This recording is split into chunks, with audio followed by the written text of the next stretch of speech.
పాత్రికేయులు విద్యార్థులు లేక ఇది ఆకలిస్తుంది, బస్సు పోతుంది, ఊరిపోవాలి, ఇవన్నీ మేము తెలుసు. అయితే ఎక్కువసేపు ఏం మాట్లాడా, పొద్దున్న నుంచి రేపటి తెలంగాణలో విద్య గురించి మాట్లాడుతున్నాం. ఇక్కడ ఎంతమంది గవర్నమెంట్ కాలేజ్ వాళ్ళు ఉన్నారు? గవర్నమెంట్ కాలేజ్ వాళ్ళు ఉన్నారా? అది అయితే ఇవాళ ఈ హుస్నాబాద్ కరీంనగర్ గురించి కొంచెం చరిత్ర, కరీంనగర్ ని ఉద్యమాల గడ్డ, కరీంనగర్ ని పోరాటాల గడ్డ అని అంటారు. దాని గురించి ఏమన్నా కొంచెం అవగాహన ఉందా? ఇక్కడ ఉన్న విద్యార్థులకు ఈ లేకపోవడమే మీరు చదివే ప్రైవేట్ కళాశాల వాళ్ళ ఉద్దేశం. ఈ ప్రాంతం గురించి జరిగే చరిత్ర మీకు చెప్పనియ్యరు. రేపటి తెలంగాణలో విద్య ఎక్కువ ఉండాలంటే ఈ హుస్నాబాద్ లో జరిగిన పోరాటాలు, ఈ కరీంనగర్ కి పోరాటాల గడ్డ అని ఎందుకు పేరుంది, ఇది ఉద్యమాల అడ్డాగా ఎందుకు పేరుంది అని చెప్పగలిగేదే రేపటి తెలంగాణలో విద్య. ఇవాళ విద్య అంటే ఏంటిదంటే ఎడ్యుకేషన్ అంటే ఎగ్జామినేషన్, ఎగ్జామినేషన్ అంటే మార్కులు, మార్కులు అంటే మూర్ఖుల చదువులు. ఈ మార్కుల కోసం చదివే చదువులన్నీ, ఇచ్చే చదువులన్నీ ప్రైవేట్ విద్యా సంస్థలు. ఈ ప్రైవేట్ విద్యా సంస్థలు మీరు ఇవాళ మేమందరం భవిష్యత్తులో చూసిన వాళ్ళందరం కూడా ప్రభుత్వ కళాశాలలు, పాఠశాలలు, PhD వరకు కూడా ప్రభుత్వ కళాశాలలు. కానీ ఇవాళ రేపు తెలంగాణ విడిపోతే 59% రాయలసీమలో, 62% ఆంధ్రలో, 57% మాత్రమే తెలంగాణలో విద్య. అంటే ఈ 3 ప్రాంతాలలో మన దగ్గరనే తక్కువ విద్య ఉంటుంది. ఇవాళ కూడా లెక్కలు తీసుకుంటే ఆంధ్రలోనే మెడికల్ కాలేజీలు ఎక్కువ, ఫార్మసీ కాలేజీలు ఎక్కువ, అన్ని ప్రొఫెషనల్ కాలేజెస్ ఆంధ్రలో ఎక్కువ, తెలంగాణలో తక్కువ. ఇక్కడ 2 కరీంనగర్ లో మెడికల్ కాలేజీలు ఉన్నాయి. మీరు ఎప్పుడైనా చూసిందా? ఇక్కడ ఉన్నాడు ప్రతిమా సెలబడి. అందులో ఇక్కడ కూర్చున్న వాళ్ళకి ఎవరికన్నా సీట్ వస్తుందనే నమ్మకం ఉందా? 70 లక్షల నుంచి 1 కోటి రూపాయలు ఫీజు ఇక్కడ ఎవరికి కూడా రాదు. దయచేసి విద్యా విధానం అంటే కరీంనగర్ లో జరిగిన పోరాటాలు, ఒక మానవీయ విద్యని నేర్చుకున్న విద్యార్థుల ద్వారా వచ్చిన పోరాటాలు. వారి విద్య అంటే అర్థం తెలుసుకున్నారు, ప్రజల కోసం పోరాడడానికే విద్య. విద్య అంటే అర్థం తెలుసుకున్నారు, మానవత్వం కోసమే విద్య. ఇవాళ ఉన్న విద్య మార్కుల కోసం విద్య, ఉద్యోగాల కోసం విద్య.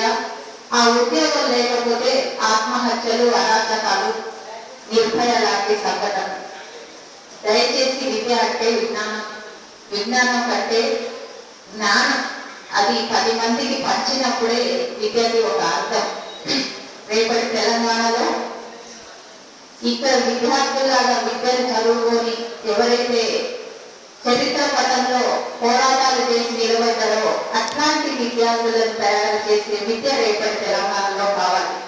అంటే మనకి ఈ విద్యా విధానానికి ఆంధ్రప్రదేశ్ 2.6, 2.6 అంటే 2% బడ్జెట్ ని కేటాయిస్తుంది. ఆ 2% అంటే చాలా చిన్నది. దాంట్లో మనం ఏం చదువుకోవడానికి లేదు. అందుకే వాళ్ళ గవర్నమెంట్ కాలేజీలో టాయిలెట్లు ఉండవు, సీట్లు ఉండవు, గద్దరని చెప్పినట్టు చాక్రీస్, బోర్డు, టీచర్ ఉండదు. కాబట్టి మీకందరికీ ఒక ప్రైవేట్ కళాశాల కనపడుతుంది. ఆ ప్రైవేట్ కళాశాల మంచి మంచి పార్టీలు, ఫంక్షన్ హాళ్లలో ఫ్రెషర్స్ డేలు, ఆ తర్వాత అన్ని రకాల ఫంక్షన్లు, డీజేలు పెట్టి, మ్యూజిక్లు పెట్టి వినిపిస్తారు. కాబట్టి మనకందరికీ ప్రైవేట్ కాలేజ్ కావాలి. కానీ ఆ ప్రైవేట్ కాలేజీ ఎందుకు ఇక్కడ ఉంది అనేది మీరు తెలుసుకోవాలి. మీకు రీఎంబర్స్మెంట్ వస్తుందా? ప్రభుత్వం ఫీజు చెల్లిస్తుందా? ప్రభుత్వం ఫీజు ప్రైవేట్ కళాశాలలో చెల్లిస్తుంది. కాబట్టి ఇవాళ ప్రైవేట్ కళాశాలలు ఇక్కడ ఉన్నాయి. లేకపోతే ప్రైవేట్ కళాశాలలు లేవు, మీరు లేవు. ఇవాళ ఖమ్మం జిల్లాలో విద్యార్థులను తీసుకోవడానికి ప్రైవేట్ కళాశాలలు ఇంటింటికి ఎరువు బస్తాలు ఇస్తున్నాయి. మంతని ప్రాంతంలో ఒక్కొక్క విద్యార్థికి మొబైల్ ఫోన్లు ఇస్తున్నారు. ఇంకా కొన్ని ప్రాంతాల్లో నువ్వు కాలేజీకి రాకున్నా పర్వాలేదు, మీకు అటెండెన్స్ ఇస్తాము, వచ్చి కనపడి చాలు. ఇట్లాంటి విద్య కోసం ప్రైవేట్ కళాశాలలు ఇవాళ ఇక్కడ ఉన్నాయి. ఇట్లాంటి ప్రైవేట్ కళాశాల విద్య రేపటి తెలంగాణలో ఉండదు, ఉండకూడదు. ప్రభుత్వ విద్యా విధానం అంటే ప్రభుత్వంలో బీఈడీ చేసిన టీచర్లు, పిహెచ్డి చేసిన టీచర్లు, మంచి నాణ్య విద్య చదివిన టీచర్లు మీ దగ్గర ఉంటారు, కానీ ప్రైవేట్ కళాశాలలో ఉండే అవకాశం లేదు. ప్రైవేట్ కళాశాలలు అంటే లాభార్జన కోసం మాత్రమే నడిచే శాలలు, జ్ఞానం కోసం నడిచే శాలలు కాదు. ఇవాళ విద్యార్థులు కూడా అటువైపు మొక్కడానికి కారణం ఒకటి, ప్రభుత్వం నుంచి ఇబ్బడిగా అనుమతులు ఇవ్వడం. ఆ అనుమతులు ఇచ్చినా ఏది, ఇంతమందికి ఇక్కడ ల్యాబ్ సౌకర్యాలు ఉన్నాయో నాకు తెలియదు, నేను యూనివర్సిటీలో పనిచేస్తాను కాబట్టి అన్ని కళాశాలలు చెడ్డదన్నాను, కానీ చాలా కళాశాలలు ప్రమాణాలు లేవు, క్వాలిటీ లేదు, క్వాలిటీ టీచర్స్ లేదు. అట్లనే మనం కూడా మేము పరీక్ష పేపర్ దిద్దేటప్పుడు ఎంత బాధ అనిపిస్తుందంటే ఒక్క వాక్యం కూడా రాసే పరిస్థితిలో మనం కూడా లేదు. ఎందుకంటే మనకు చదువుకోవాలనే ధ్యాస మనకు లేదు. మనం చదువుకోవద్దని, ఈ సమాజం చదువుకుంటే బాగుపడుతుందని, ఈ బాగుపడే మనమంతా కూడా ఎస్సీ ఎస్టీ బీసీ విద్యార్థులు మరి చాలా మంది ఉన్నత కులాల వాళ్ళు ఎక్కడ చదువుతున్నారో నాకు తెలియదు, కానీ వాళ్ళంతా హైదరాబాద్, ఓక్ రిడ్జ్, పెద్ద పెద్ద కాలేజీలలో, ప్రైవేట్ యూనివర్సిటీస్ లో, ఇండియన్ బిజినెస్ స్కూళ్ళలో అక్కడ ఉంటారు. కానీ ఇక్కడ మనము ఈ విద్యా విధానానికి దూరం అవుతున్నాం. దయచేసి విద్య లేని చోటు అంటే విద్యార్థి భవిష్యత్తు తరగతి గదిలో నిర్మించబడుతుంది. మన జీవితం తరగతి గదిలోనే నిర్మించబడుతుంది. అంటే విద్య మనకి ముందుకు తీసుకుంటుంది, ఒక భవిష్యత్తుని చూపిస్తుంది, ఒక అందమైన కళని చూపిస్తుంది. కానీ మనం ఇవాళ ప్రైవేట్ కార్పొరేట్ విద్య చేతిలో నలిగిపోతున్నాం. రేపటి తెలంగాణలో ముఖ్యంగా మనం చంద్రబాబు నాయుడు వచ్చినాక బడ్జెట్ తగ్గించేసింది, రాజశేఖర రెడ్డి వచ్చినాక రీఎంబర్స్మెంట్ పెట్టి అనేకమైన ప్రైవేట్ కళాశాలను తీసుకొచ్చి ఇవాళ కూడా ప్రైవేట్ కళాశాలలు ఏదైనా ఒక కాలేజీలో అడగండి, నాకు ప్రభుత్వం సీట్ ఇవ్వకపోతే మీరు నాకు సీట్ ఇస్తారా? ఏ కాలేజ్ కూడా ఇవ్వదు. సో ముఖ్యంగా రేపటి తెలంగాణలో ఇవాళ ఆల్రెడీ వెనుకబడి ఉన్న విద్య ఇవాళ పేదరికానికి కారణం. ఇవాళ మనం దుబాయ్, బొంబాయి బతుకు వాళ్ళ పేపర్, ఏ రోజు పేపర్ అన్నా చూడండి, గల్పు బాధలో శవం, తండ్రి కోసం ఎదుర్చూపు, ఇట్లాంటి వలసలు పోవడానికి ఇవాళ విద్య లేకపోవడం కారణం. ఇవాళ ఈ విద్య లేకపోవడానికి, తెలంగాణ వెనుకబడతానికి ఆంధ్ర పెద్దందారి పాలనకి కూడా సంబంధం ఉంది. ఇది ఆంధ్ర తెలంగాణ అని కాదు, కానీ మేఘాలయ అనే ఒక ఆయన బ్రిటిష్ నుంచి ఇండియాకి ఈ విద్యనిచ్చేటప్పుడు ఆయన ఒక పథకం ప్రకారం మేము విద్యనిస్తాము, కానీ మాకు పనిచేయడానికి గుమస్తాలుగా తయారు చేయడానికి మాత్రమే విద్యనిస్తాము, అది ఇంగ్లీష్ విద్యనిస్తాము. ఆ ఇంగ్లీష్ విద్య చూడడానికి మన రూపంలోనే, మన రక్తంలోనే ఉంటది, కానీ మెడలంతా కూడా పాశ్చాత్య అమెరికాకి గుడిగా చేసే ఒక బానిసత్వాన్ని ఇస్తుంది అని ఆయన స్పష్టంగా చెప్పారు. ఇవాళకి కూడా మన మెథడాలజీ కానీ, మన కంటెంట్ కానీ, మన ఇవాల్యుయేషన్ పరీక్ష పేపర్ దిద్దడం కానీ అన్ని కూడా పాశ్చాత్య వెస్టర్న్ ఎడ్యుకేషన్. అంతే. ఇవాళ బ్రిటిష్ వాళ్ళు లేనప్పుడు మనకు ఆర్ట్స్ ఉన్నాయి. చంద్రబాబు నాయుడు ఇచ్చిన గొప్ప గిఫ్ట్ ఏంటంటే arts separate, social sciences separate. ఇవాళ లైఫ్ సైన్సెస్ చచ్చిపోయినాయి. ఇవాళ రెండే ఏంటంటే ఎంకామ్, ఎంబీఏ, ఒకటి రెండు వేరే. ఇవాళ ఎంకామ్ ఎందుకు ఉండాలని ఎవరైనా చెప్పగలుగుతారా? ఏ కాలేజీలో చూసినా ఎంకామ్ ఉంటుంది, ఎంకామ్ లేని కాలేజ్ ఉంటుందా? బీకామ్ లేని కాలేజ్ ఉంటుందా? నాకు ఆశ్చర్యం, ఇంతమంది బీకామ్ చదివి ఎన్ని అకౌంటెంట్ ఉద్యోగాలు, అంటే ఇంటికి ఒక అకౌంటెంట్ ఉద్యోగాలు ఉంటే వస్తాయా? ఇవాళ బీకామ్ కి ఎక్కువ రీఎంబర్స్మెంట్ ఉంది, ఎంకామ్ కి ఎక్కువ రీఎంబర్స్మెంట్ ఉంది, ఎంబీఏకి ఎక్కువ రీఎంబర్స్మెంట్ ఉంది. కాబట్టి అన్ని కాలేజీలు అవే దుకాణాలు తెచ్చుకుంటూ వస్తాయి. అవి మీకు ఎన్ని ఉద్యోగాలు ఇస్తాయన్న సంగతి మీకు తెలియదు, ఎందుకంటే మాకు తెలుసు. ఎక్కడైనా సరే డిమాండ్ అండ్ సప్లై, క్వాలిటీ లేకపోతే ఉద్యోగాలు రావు. ఇదివరకు మేము చదువుకునేటప్పుడు social science, political science, economics, public administration, history చదువుకుంటే కనీసం సమాజం, చరిత్ర, ఉద్యమాలు కొంచెం అవగాహన ఉండేది. మీకు ఎంకామ్, బీకామ్ చదివితే మీకు ఏ సమాజ అవగాహన వస్తుంది? ఒక్క ఒకటే నేను చెప్పదలుచుకున్న, దయచేసి ఈ ప్రైవేటు విద్య మత్తులో ప్రైవేట్ కళాశాలలో వెళ్ళకండి. ప్రైవేట్ కళాశాలలో మనం వ్యాపార వస్తువులను మాత్రమే, ఈ వ్యాపారం మన మీద విద్య మీద వాళ్ళు సంపాదించే సంపాదన. ఇవాళ మనం చదువుకొని మన సమాజానికి, మన జీవితానికి, మన చుట్టూ ఉన్న వాళ్ళందరికీ కూడా సహాయం చేయాలంటే విద్యను బతికించుకోవాలి. ఎటువంటి విద్యను బతికించుకోవాలి? ప్రమాణాలు, విలువలు. ఇవాళ డిగ్రీ స్టూడెంట్స్ ఏమైనా డిగ్రీ స్టూడెంట్స్ ఇంటరా? ఇంటర్. Very good. మీకు డిగ్రీలో ఇవాళ మానవ విలువలను ఒక పేపర్ ప్రభుత్వం ప్రవేశపెట్టింది. అంటే వాళ్ళకి అర్థమైపోయింది ఇవాళ మానవ విలువలు విద్యలో లేవని.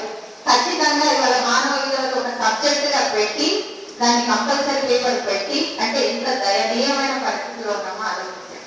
ఇవాళ మానవ విలువలను నేర్పించే పరిస్థితిలో ఉన్నాం. ఒక సబ్జెక్ట్ గా కొన్ని రోజులైతే షాపులలో అమ్ముతారేమో కూడా అనుమానం. ఇది మా పుస్తకాలు ఆల్రెడీ వచ్చేసినాయి. కాబట్టి మనము ఒకటి ప్రభుత్వం నుంచి నిర్లక్ష్యం, ఆ నిర్లక్ష్యం బరువు బలహీన వర్గాల మీద పడుతుంది, ఖచ్చితంగా వేటు పడుతుంది. ఎందుకంటే ఇవాళ ఉన్న కాలేజీని బతికిస్తున్న వాళ్ళందరూ కూడా పేదవాళ్ళే. ఈ గొప్ప గొప్ప వాళ్ళందరూ లక్షలు పెట్టి మంచి ఉద్యోగం, వాళ్ళకే ఉద్యోగాలు. ఇక్కడ విద్య అసమానతలను పెంపొందిస్తుంది అని ఎవరు అన్నారు పెద్ద మనిషి. ఎట్లా అసమానతలు పెంపొందిస్తుంది?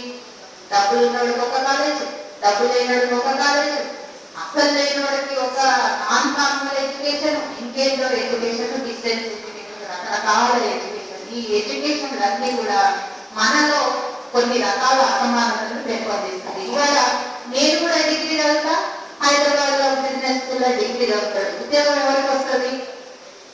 ఎవరైతే పవర్ పాయింట్ టెక్నాలజీలు. మేము శాతవాహన యూనివర్సిటీ, ఈ కరీంనగర్ అందరికి 120 కాలేజీలు ఉన్న శాతవాహన యూనివర్సిటీలోనే ఇవాళ కంప్యూటర్స్ లేవు, ఆన్లైన్ ఎడ్యుకేషన్ లేదు, ఇంటర్నెట్ లేదు. అంటే దీని అర్థమైంది, ప్రత్యక్షంగా మనము ఈ విద్యని దూరం చేసుకొని జ్ఞానానికి దూరం అయిపోయి, జీవితాలకు దూరం అయిపోయి, వ్యాపార సంస్కృతికి దగ్గరైపోతుంది. చిరంజీవి సినిమాలు, పవన్ కళ్యాణ్ సినిమాలు, పనికి వాళ్ళ సినిమాల కోసం మనం, అంటే మీరు నేను అంటారు, కానీ మనకి నిజమైన విద్య విలువలు, మంచి జీవితాన్ని నేర్పించకపోతే మనం దారి తప్పే అవకాశాలు ఉంటాయి. ఇవాళ చూడండి, మార్కులు రాకపోతే ఆత్మహత్యలు చేసుకుంటున్నారు, సూసైడ్ చేసుకుంటున్నారు. ఇంట్లో చిన్న కోపం వస్తే సూసైడ్ చేసుకుంటున్నారు. భార్య భర్తల మధ్య కోపం, అమ్మ నాన్న మధ్య కోపం, రిమోట్ ఇవ్వకపోతే చచ్చిపోయినట్టు ఆ మధ్య. అంటే ఇవన్నీ ఎందుకు వస్తాయంటే మనకి సరైన అవగాహన లేని విద్యని మనం చదువుకుంటున్నాం కాబట్టి. అది అసలు చదవనని నాను. రేపటి తెలంగాణలో ఖచ్చితంగా ప్రైవేటైజేషన్ కి, కార్పొరేట్ విద్యకి వ్యతిరేకంగా మనం పోరాడతాం. భవిష్యత్తులో ప్రభుత్వం, ఇప్పుడు ఉద్యోగాలు లేవు, ఇవాళ ప్రైవేట్కి ఇచ్చే డబ్బులన్నీ మనం ప్రభుత్వ కళాశాలకు ఇస్తే అనేక ఉద్యోగాలు వస్తాయి.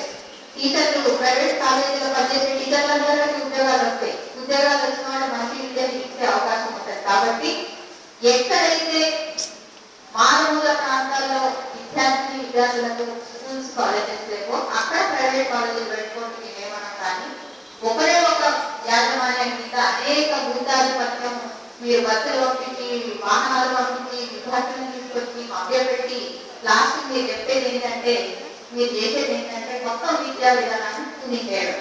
ఇవాళ 1200 పైన స్కూల్స్ బంద్ చేసేది. రేపు కాలేజీలు కూడా క్లోజ్, ఎన్రోల్మెంట్ లేకపోతే గవర్నమెంట్ కాలేజీలు కూడా క్లోజ్. దీని వెనుక ఉన్న ఇంకొక మెయిన్ కుట్ర ఏంటంటే, గవర్నమెంట్ స్కూల్స్, గవర్నమెంట్ కాలేజెస్ ఇవాళ పెద్ద పెద్ద స్థలాల్లో ఉన్నాయి, పెద్ద పెద్ద జాగాలు, మంచి సెంటర్లో ఉన్నాయి. ఆ సెంటర్ల మీద ప్రభుత్వం కనబడింది. హైదరాబాద్ లో ఉన్న సెంటర్లన్నీ కూడా ఇవాళ మాల్స్ అయిపోయినాయి, హాస్పిటల్స్ అయిపోయినాయి. ఇక్కడ కూడా కరీంనగర్ లో ఇంటి పక్కన ఒక గవర్నమెంట్ గవర్నమెంట్ ఆఫీసెస్ కానీ, అంగన్వాడీ సెంటర్లు కానీ, అంటే మీ చదువు మాకు సంబంధం లేదు, గవర్నమెంట్ చేతులు ఎత్తేసింది, విద్య మేము భరించలేదు. ఎప్పుడైతే గవర్నమెంట్ చేతులు ఎత్తేస్తుందో గుర్తుంచుకోండి, ఎస్సీ, ఎస్టీ, బీసీ, మైనారిటీ, పేద విద్యార్థులందరికీ కూడా ఉద్యోగ అవకాశాలు, విద్యా అవకాశాలు ఉండవు. ఎందుకంటే ఇది వరకు ఆ పడిపోత వేటు లేకపోతే పొలం పని చేసుకునేదాన్ని. ఇప్పుడు పొలాలు లేవు, పని కూడా లేదు. సాయి గారు చెప్పినట్టు కరీంనగర్ అంతా విధ్వంసం, అటు ఓపెన్ క్యాస్ట్ మైనింగ్, ఇటు గుట్టల విధ్వంసం, ఇంకా రకరకాల ప్రాజెక్టులు, మనకి జీవనోపాధి లేదు. సరే మౌకిల్ గారు అంటే దుబాయ్ బొంబాయి పోతే ఆడపిల్లలు ఎక్కడికి పోయే పరిస్థితి లేదు. రేపటి తెలంగాణలో ఖచ్చితంగా ఉచిత విద్య, ఆల్రెడీ ఒక రాజకీయ నాయకులు మొదలుపెట్టి కేజీ టు పీజీ వరకు ఉచిత విద్య కావాల్సిందే. ఖచ్చితంగా ప్రాథమిక పాఠశాలలు, కాలేజీలు, అనుబంధ కళాశాలలు, వొకేషనల్ ట్రైనింగ్, ఇక్కడ చరిత్రకు సంబంధించినవి, ఇక్కడ సిరిసిల్ల చాలా ఫేమస్ మనకి నేత కార్మికులని, అక్కడికి సంబంధించిన vocational trainings, fashion technology, fashion designing, ఇక్కడికి సంబంధించిన వాటి మీద మనకి కాలేజీలు ఉండాలి. అట్లనే స్థానిక సంస్థల చేతిలో, మన చేతిలోనే విద్యా విధానం ఉండాలి. ప్రైవేట్ కార్పొరేట్ విద్యను వ్యతిరేకించాలి. ఈ డబ్బులు పెట్టి దయచేసి మీకు అందరికి కూడా రేపటి తెలంగాణ మీకోసం, రేపటి తెలంగాణలో ఈ 1,00,000 ఉద్యోగాలు 2 లక్షల ఉద్యోగాలు దయచేసి అట్లాంటి వాటిని నమ్మొద్దు. మీరు చదువుకుంటేనే మీకు ఉద్యోగం. అట్లాంటి చదువులు మీరు మంచి చదువులు చదువుకోవాలంటే ఖచ్చితంగా ప్రైవేట్ కళాశాలను దూరండి, ప్రభుత్వ పాఠశాలను బతికించండి. మీరు లేకపోతే అవి క్లోజ్ అయిపోతాయి. అవి బంద్ చేస్తే మొత్తం రేపు విద్యా విధానం ప్రైవేటు చేతిలో పడిపోతుంది. అక్కడ మేము పోరాటాలు చేస్తామనడానికి లేదు, మేము ఒక గ్రూప్ పెట్టుకోవడం అనడానికి లేదు. ఉంటే ఫీజు లేకపోతే ఫీజు పడేస్తారు. మా దగ్గర 100 రూపాయలు ఫీజు పెడితే ధర్నా చేస్తారు విద్యార్థులు. 100 రూపాయలు పరీక్ష ఫీజు లేకపోతే చాలా బట్టి మేము రిసిప్ట్ ఇస్తాం, గవర్నమెంట్ తరఫు నుంచి రిసిప్ట్ ఇస్తాం. అదే ప్రైవేట్ విద్యా సంస్థలో వాడు కాలేజీకి రాడు, నువ్వు 2,000 కట్టినట్టే కట్టాలి, 3,000 కట్టినట్టే కట్టాలి, 4,000 కట్టినట్టే కట్టాలి. వాటిని మన చుట్టూ వచ్చేదో ఉంటాయి. కాబట్టి మనం కరప్షన్కి ఎక్కువ అవకాశం ఇస్తాం. కాబట్టి వొకేషనల్ విద్య, సోషల్ సైన్సెస్ కి సంబంధించిన విద్య, పరిశోధన ప్రమాణాలు కలిగిన విద్య అన్ని ప్రాంతాల్లో, ఎక్కడో మంత్రి నుంచి హైదరాబాద్ లో చదవకుండా ఇంకొక కుట్ర ఏదైతే మనకి ఆంధ్రలో అంటే మొత్తం కళాశాలలన్నీ కూడా హైదరాబాద్ రంగారెడ్డి చుట్టూ పెట్టుకున్నారు కాలేజెస్ అన్ని. ఎందుకు చెప్పండి? హైదరాబాద్ రంగారెడ్డిలో మొత్తం ఆంధ్రలో ఉన్నాయి కాబట్టి అక్కడనే మంచి మంచి విద్యా సంస్థలు పెట్టుకున్నారు. విద్యా సంస్థలు ఎక్కడ స్ప్రెడ్ చేయలేదు. ఈ తెలంగాణలో మానవుల ప్రాంతాల్లో నిజానికి గొప్ప చరిత్ర ఉంది. మనం ఇట్లా అట్టిగా ముందుకు పోతాం. కానీ ఇదే తెలంగాణలో ఈ గడ్డ మీద ఉన్న శాతవాహన యూనివర్సిటీకి ఇంతవరకు ఏ రాజకీయ నాయకులు కానీ మనకు సహాయం చేయట్లేదు. దాని అర్థం ఏంటంటే ఇక్కడ చదువు వస్తే, ఇక్కడ మేధా సంపత్తి పెరిగితే మళ్ళీ ఉద్యమాలు వస్తాయి. కాబట్టి ఇక్కడ ఎక్కువ చదువు చదవడానికి వీల్లేదు. ఏదో నడిస్తే వానాకాలం చదువు, ఎండాకాలం చదువు, వాళ్ళు ఎట్లా ఉద్యోగాలు వచ్చేలేవు అంటున్నారు. కాబట్టి దీన్ని మనం ఖచ్చితంగా తిప్పి కొట్టాలంటే క్వాలిటీ ఎడ్యుకేషన్. దయచేసి మీకు ఎడ్యుకేషన్ ఒక్కటే రేపు మనకి జీవనాధారం, ఏ విధమైన జీవనాధారం లేదు. కాబట్టి ఎడ్యుకేషన్ విత్ హ్యూమన్ వాల్యూస్, మానవీయ విలువలతో కూడిన ఎడ్యుకేషన్ మాత్రమే. దయచేసి బిఏలని, బిఎస్సీ లైఫ్ సైన్స్ లని బతికించండి. సోషల్ సైన్స్ ఉద్యోగం కోసమే విద్య కాదు, జీవితం కోసం విద్య, జీవనం కోసం విద్య. కాబట్టి అట్లాంటి విద్యలకు వాళ్ళు వెళ్తూ మా అమ్మాయిలు అబ్బాయిలు మళ్ళీ ఉత్సవాలు గొప్ప చరిత్రని మళ్ళీ ఒకసారి తిరిగా రాస్తారని అటువైపుగా ఉద్యమాలు చేసి ప్రజల్లో చైతన్యం పెంచుతారని ఆశిస్తూ, తెలంగాణ విద్యార్థిగా ఇంత మంచి పని అంటే మీకు కూర్చోవడం కష్టమే ఉండొచ్చు, ఒక అర్ధగంట గంటని. ఇక్కడున్న సందీపు, విజయ్, తమ్ముళ్ళు, వీరల ఎంతో శ్రమపడి ప్రతి చిన్న విషయాన్ని కూడా ఒక ప్రైవేట్ కాలేజ్ ఐడెంటిటీ చేస్తే డీజేలు బీజేలు అన్నీ వస్తాయి, కార్లు వస్తాయి. కానీ ఇంత కష్టపడి ఈ హాల్ సంపాదించడానికి, వ్యక్తులు రాయడానికి, మైకు పట్టుకోవడానికి అనేక కష్టాలు పడ్డ వాళ్ళందరినీ అభినందిస్తూ మనం గట్టిగా చెప్పట్లు కొడుతూ